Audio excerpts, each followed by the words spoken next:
Queridos irmãos e irmãs, você que nos acompanha pelo programa Em Sintonia com Deus, você também que nos acompanha pelo canal do YouTube, vamos oferecer a nós, ao nosso grupo de estudo, como também aquele a quem desejar, mais uma formação bíblica. Hoje nós iremos falar um pouco a respeito do Evangelho de São Mateus. Não vamos fazer um estudo aprofundado ainda não.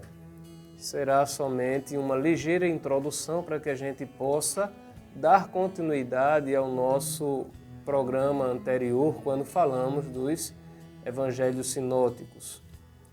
E já neste início de meditação, de partilha, convido a cada um que está presente a nos colocarmos em oração diante de Deus, pedindo que Ele nos conduza, que Ele nos faça um instrumento em suas mãos. Em nome do Pai, do Filho e do Espírito Santo. Amém. Nós os pedimos, Senhor nosso Deus, infunde em nós o Teu Santo Espírito, que Ele nos dê sabedoria, discernimento, maturidade e sinceridade, para que tudo aquilo que venhamos a fazer seja guiado por vós e voltado para vós. Tudo isto te pedimos por meio do vosso Filho Jesus Cristo, que convosco e o Espírito Santo vive e reina para sempre. Amém. Em nome do Pai, do Filho e do Espírito Santo. Amém.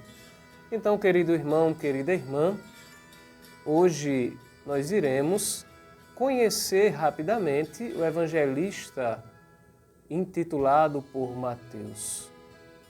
Quem era Mateus? O que fazia Mateus? Como Mateus foi encontrado por Jesus? Dos 4 evangelistas que nós temos, Mateus, Marcos, Lucas e João, apenas 2 destes eram discípulos de Jesus, eram apóstolos de Jesus. João, o discípulo amado, e Mateus, que foi encontrado por Jesus na Galileia, mais especificamente em Cafarnaum, segundo alguns estudiosos, e enquanto estava a cobrar impostos, Jesus o chama para o seguimento. Então, Mateus é um dos 12 apóstolos de Jesus. E talvez, queridos irmãos e irmãs, Mateus tenha sido o mais intelectual deste grupo, uma vez que, sendo cobrador de impostos, Mateus deveria ter um nível intelectual muito bom. E, se Mateus tem esta garantia ao seu favor, Mateus também tem aquilo que nós podemos dizer um espinho na carne. Provavelmente Mateus era um dos discípulos de Jesus que talvez atraísse mais a sua atenção, e uma atenção negativa, porque Mateus, sendo cobrador, deveria ter sido um inimigo do povo. E mesmo assim Jesus quis Mateus ao seu lado. E o ministério de Mateus é justamente ao lado dos cristãos que se convertem ao cristianismo vindo da população judaica, dos costumes judaicos. E, segundo a tradição viva, a tradição apostólica da Igreja, Mateus é aquele que escreve por primeiro o seu evangelho, segundo os relatos de Papias, aí já 173, 175 já depois da era cristã, e Eusébio de Cesareia na sua obra sobre a história eclesiástica.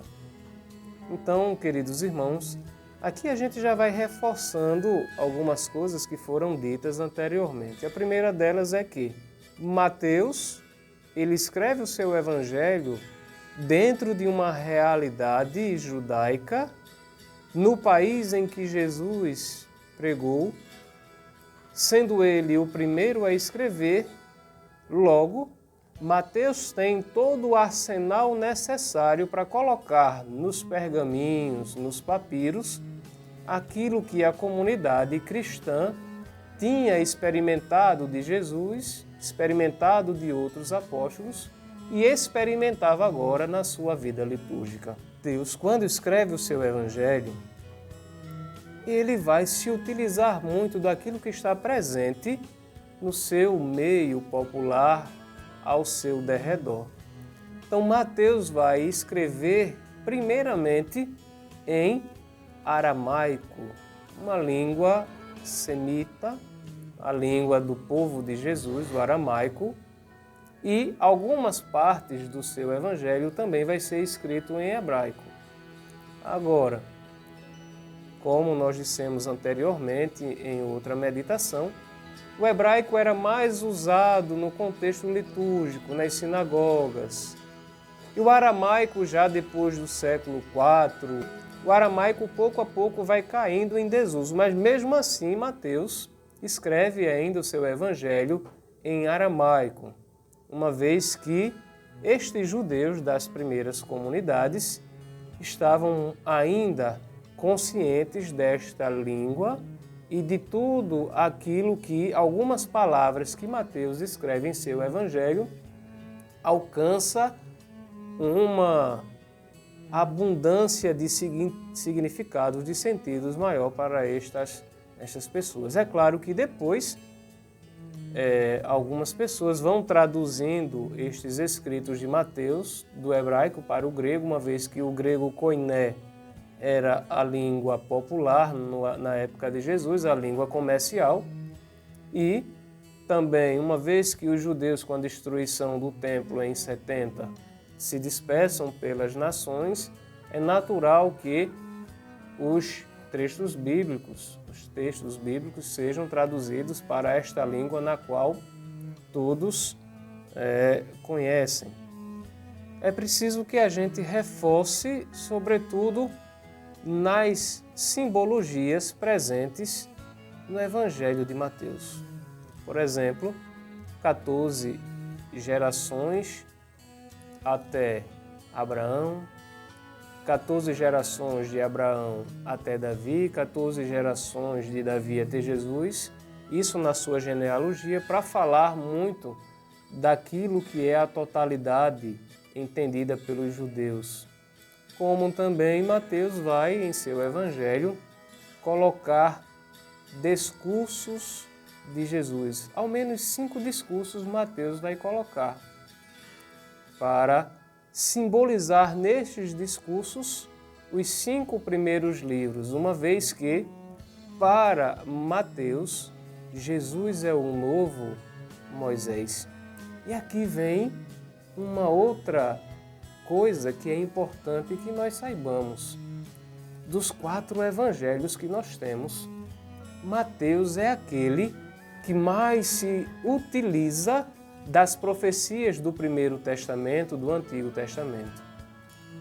Nós iremos perceber, ao longo do Evangelho escrito por Mateus, muitas destas fórmulas, e isto se cumpriu como foi predito pelo profeta.